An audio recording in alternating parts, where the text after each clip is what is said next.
So let's see if we can do this a little bit quicker, okay? All right, so again, like I said, be a little bit on the lazy side when you're doing this. Look for the easy way out. The easy way out for substitution is look for something that does not have a number in front of it. Makes it so much easier to do. So my thing here then is to probably use this one right here. Solve for y, or I should say solve for x by subtracting 4y from each side.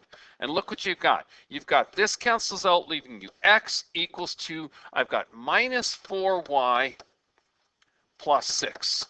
There's your first one. Then go to your second equation. Locate that x, which just happens to be here, and substitute it in. So here we go. We have 2. There's the x that we're going to substitute in.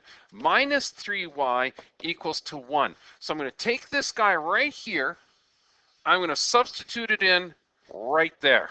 So I'm going to put in minus 4y plus 6. And again, very, very simple. Just do the distributive property. Bada-boom, bada-boom. This works out to be minus 8y plus 12 minus 3y equals to 1.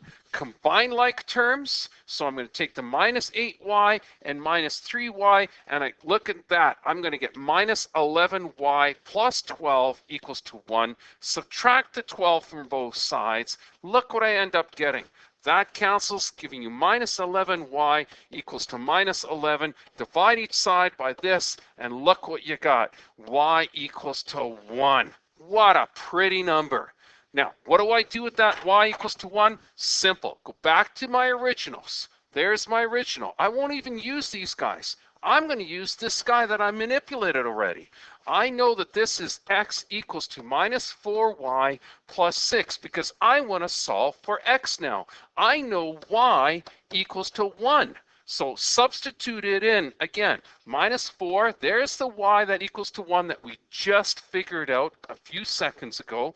There's minus 4 plus 6. My answer here then is 2. My solution then would be x is 2, y 1. Done. That's it. That's the nice thing about using the substitution method. Now, my suggestion to you is I want you to do this. I'm not going to do this in this podcast. I want to save a little bit of time and space. Okay? I want you to check using technology to see if this actually worked out to be the right number. So what you have to do in this particular case then, and I'm going to show you these two equations so you can go out and do this, is you're going to have to solve this for y equals 2 because that'll be y1 on your calculator. Solve this one here for y2 equals 2. So you have to do a little bit of algebra first to see if that's going to work in your calculator. Then you're going to use your second calc. I kind of like using algebra a little bit more. It's a lot faster.